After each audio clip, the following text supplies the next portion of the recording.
Empires rose, clashed, and fell, yet their power still echoes through time. This is the story of the ancient superpowers that shaped our world. Don't forget to support by liking and subscribing. Now the real fun begins. They built an empire that ruled for centuries, and its shadow still stretches over our world. At the first light of dawn, the city of Rome comes alive. The streets are paved with stone, echoing with the footsteps of merchants and the creak of wooden carts. The mighty Colosseum looms in the distance, its arches casting long shadows. Smoke rises from bakeries preparing bread for the day, while senators in flowing togas walk toward the Forum. This is not just a city, it is the beating heart of an empire that stretches from the deserts of Africa to the icy rivers of northern Europe. The strength of Rome does not lie only in its walls, but in the unmatched discipline of its legions. Rows of soldiers march in perfect unison, their armor gleaming under the sun. Each legionary carries a rectangular shield, a short sword, and the unshakable loyalty to Rome. These men have conquered lands, crushed rebellions, and carried the Roman standard into the farthest corners of the known world. Rome's dominance was not only military, it was also built upon engineering marvels. Aqueducts carried fresh water over vast distances. Roads paved with precision connected cities across continents. Massive amphitheaters, bridges, and bathhouses symbolized the empire's grandeur. This network of stone and mortar was the skeleton upon which Rome's muscles of power rested. In the center of Rome lies the Forum, a vast open space surrounded by towering columns, marble statues, and monumental buildings. Here, senators debate the fate of provinces, generals report victories to the people, and citizens gather to hear the latest decrees. The air is filled with the voices of merchants bargaining and orators delivering passionate speeches. The Forum is more than just a marketplace. It is the stage upon which the drama of the Roman state unfolds. To keep the people loyal, Rome mastered the art of entertainment. In the Colosseum, tens of thousands roar as gladiators fight for glory and survival. Chariot races thunder through the Circus Maximus, where speed and danger collide. The emperor, seated in his private box, waves to the crowd, his approval or disapproval deciding the fate of men, bread, and circuses. The promise of food and games keeps the masses content, even in times of political turmoil. But even the mightiest empires are not eternal. Corruption seeps into the Senate, borders grow too vast to defend, and enemies gather strength. In the year 476 AD, the Western Roman Empire falls, its once mighty legions scattered. Yet, the legacy of Rome, its laws, architecture, language, and ideals, endures for millennia, shaping the foundations of the modern world. Ancient Greece, the twin powers of Sparta and Athens. Two cities, two destinies, one ancient world forever changed. In the shadow of Mount Taygetus, Spartan boys train from the age of 7. Barefoot on rocky ground, they run, fight, and endure hunger. The agoge, Sparta's brutal education system, transforms children into warriors. Clad in crimson cloaks and bronze helmets, the Spartan phalanx moves as one unbreakable wall. To Sparta, weakness is the greatest enemy, and discipline is the highest virtue. Across the Aegean, Athens thrives in the glow of marble and wisdom. In the Agora, citizens debate philosophy, law, and the future of the city. The Parthenon stands proudly atop the Acropolis, a symbol of beauty and democracy.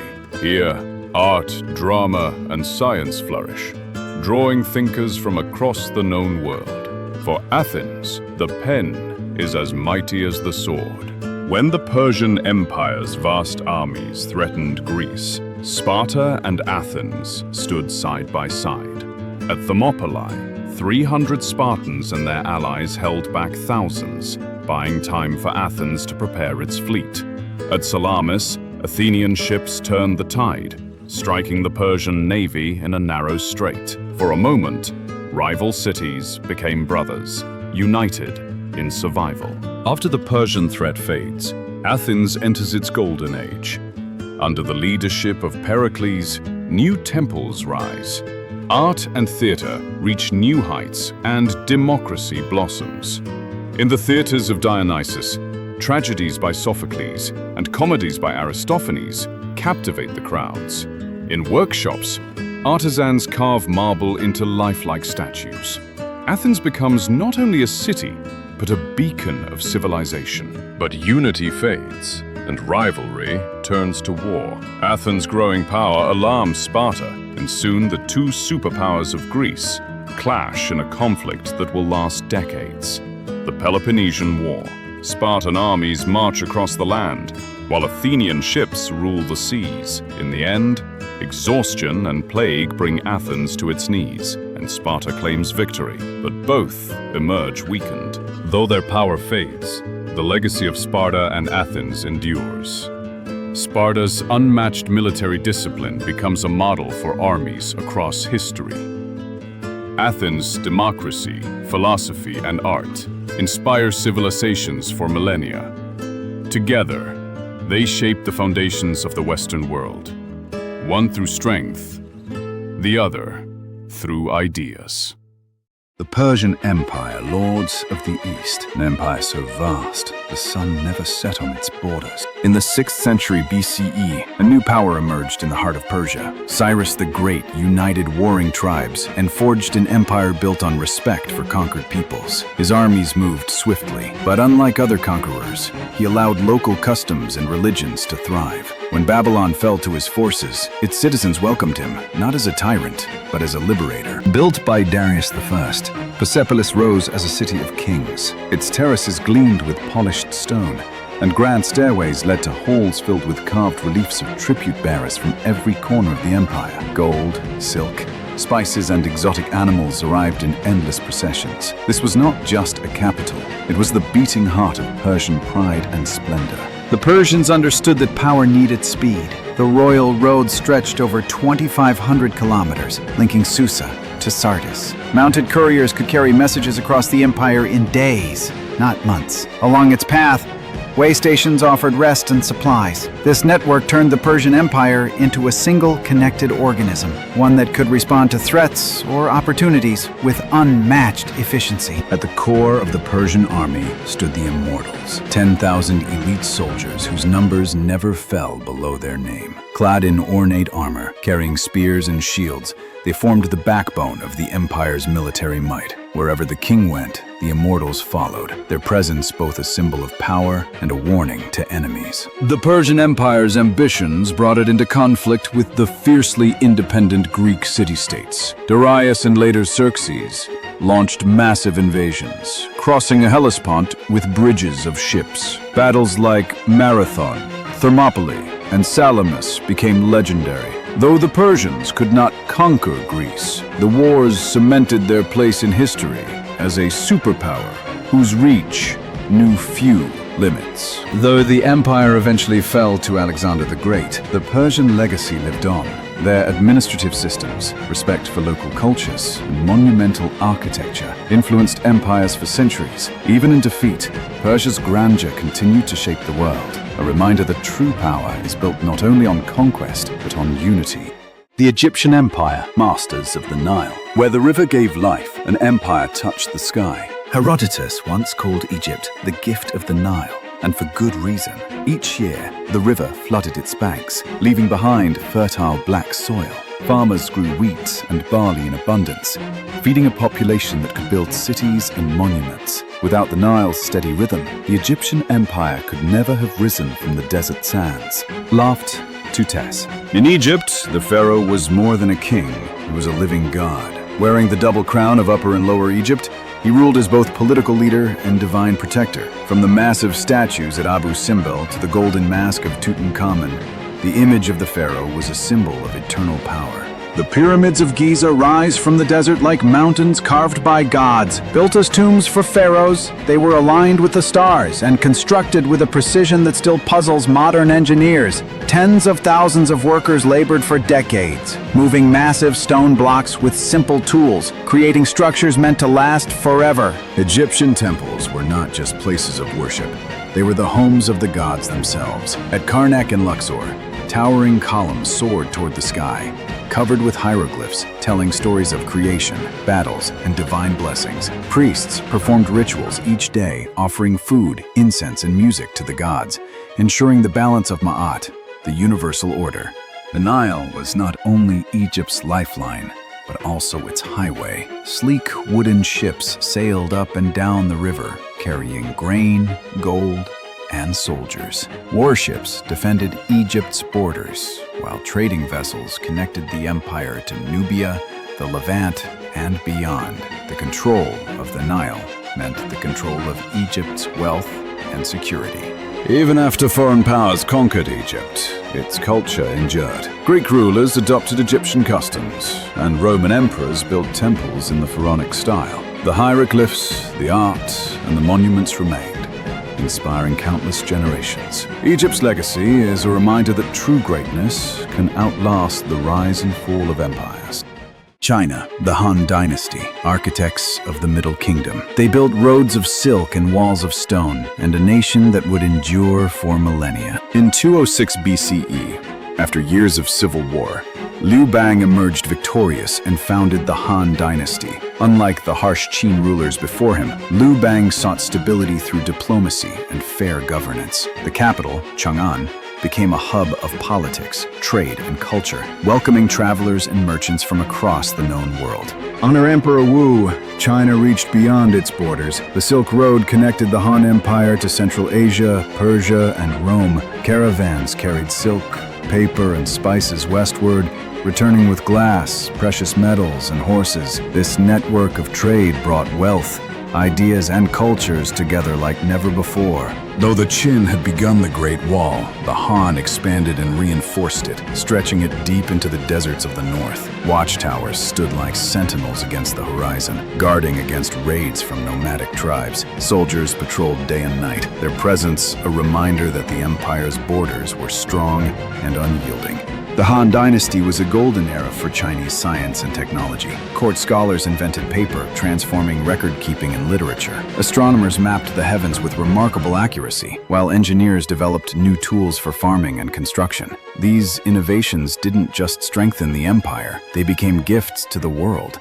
Confucianism became the guiding philosophy of the Han state. Schools were established across the empire, teaching values of respect, duty, and harmony. Poets wrote verses celebrating nature, while artists painted vast landscapes on silk. The Han Dynasty nurtured not just power, but a cultural identity that would define China for centuries. When the Han Dynasty fell in 220 CE, China entered a period of division, yet the memory of the Han endured so strongly that even today the majority of Chinese people still call themselves Han. Their innovations, governance, and culture became the foundation of the Chinese civilization that continues to thrive.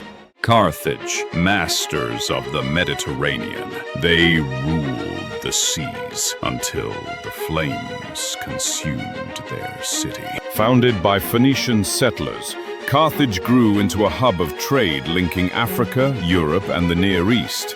Its harbors bustled with ships carrying gold, ivory, grain, and exotic goods. The city's wealth was visible in its grand temples, crowded markets, and wide streets paved for chariots. Carthage's navy was the most feared in the Mediterranean. Sleek warships, powered by rows of oarsmen, could outmaneuver any enemy. The city's control of trade routes meant that its influence stretched from the coast of Spain to the islands of the Aegean. Whoever ruled the sea ruled the wealth of the ancient world, and Carthage ruled well. In 247 BCE, a boy named Hannibal Barca swore an oath to his father, never to be a friend to Rome. Decades later, he led one of history's greatest military campaigns, crossing the Alps with war elephants to strike at the heart of the Roman Republic. His victories at Trebia, Lake Trasimene, and Cannae became legends, proof of Carthaginian brilliance in warfare.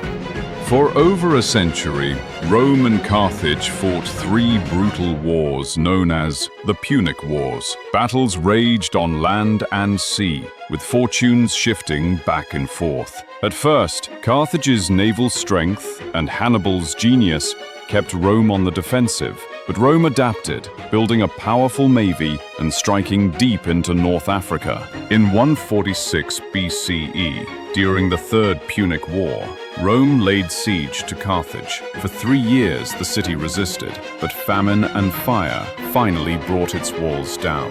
The Romans destroyed Carthage, brick by brick, leaving nothing but ruins. The once great city that ruled the seas was reduced to ashes. Though destroyed, Carthage's legacy survived in history and legend.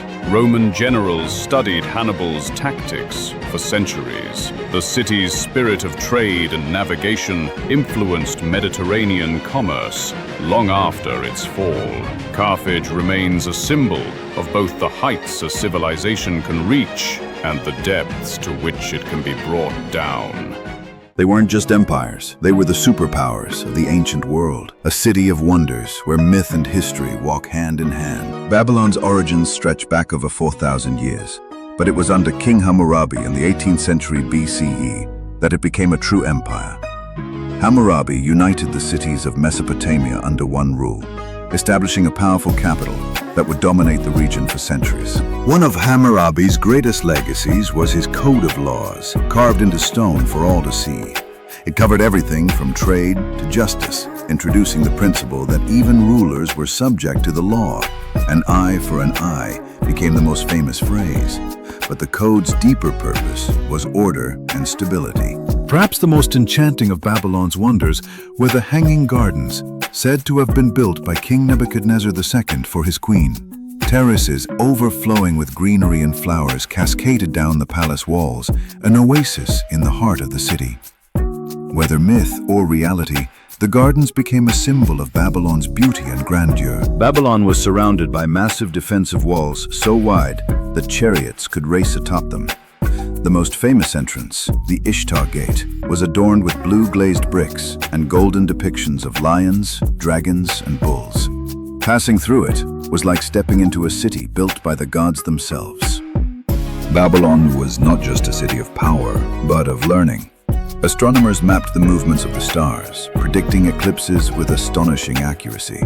Mathematicians refined measurements of time and distance, while scribes recorded myths, history, and science on clay tablets. It was a city where wisdom was as valued as gold. In 539 BCE, the armies of Cyrus the Great entered Babylon without a fight, bringing the city into the Persian Empire.